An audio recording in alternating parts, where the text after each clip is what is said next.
नमस्ते दोस्तों, अगर आपने अभी तक मेरे चैनल को सब्सक्राइब नहीं किया है तो सब्सक्राइब करें और हर अपडेट की जानकारी पाने के लिए बेल आइकन दबाएं।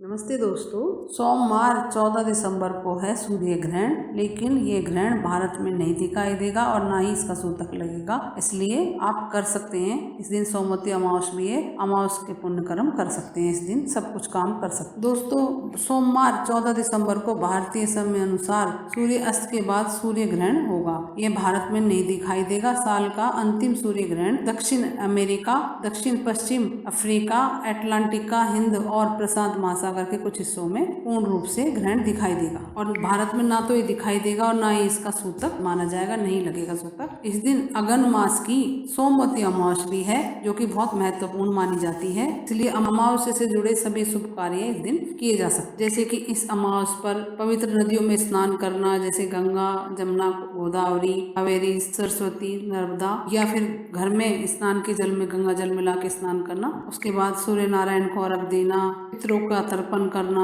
गोघास निकालना, स्त्रियों को पीपल की 108 परिक्रमा करना और 108 चीजें बांटना, परिक्रमा करते करते चढ़ाना, ये सब शुभ कार्य किए जा सकते हैं इस दिन। और किसी गौशाला में हरी घास का दान करना, धन का दान करना, ये बहुत ज्यादा शुभ होता है। सोमवती अमावस को ये सब काम करना बहुत शुभ होता है। ये ग्रहण वृश्चिक राशि में पड़ेगा। भारतीय समय अनुसार शाम को 5:36 पर हमारे देश में सूर्य अस्त हो जाएगा और इसके बाद शाम 7:03 बजे से सूर्य ग्रहण शुरू होगा, जो कि 9:43 पर अधिकतम स्थिति में पहुंचेगा और रात 12:23 पर ग्रहण खत्म हो जाएगा और ये ग्रहण भारत में नहीं दिखाई देगा। क्यों होता है सूर्य ग्रहण? जब सूर्य और पृथ्वी के बीच से होकर परिक्रमा करता हुआ चंद्रमा निकलता है तो वह सूर्य की कुछ या सारी रोशनी को पृथ्वी के किसी एक भाग पर आने से रोक लेता है। पृथ्वी के उस भाग पर रहने वालों को कुछ समय तक सूर्य या तो पूरी तरह से दिखाई नहीं देता या फिर आंशिक दिखाई देता है। इसी घटना को सूर्य ग्रहण कहते हैं। और उसके बाद भी किसी को ज्यादा डर है तो गर्भवती महिलाएं ग्रहण टाइम पे, ग्रहण लगे उस टाइम पे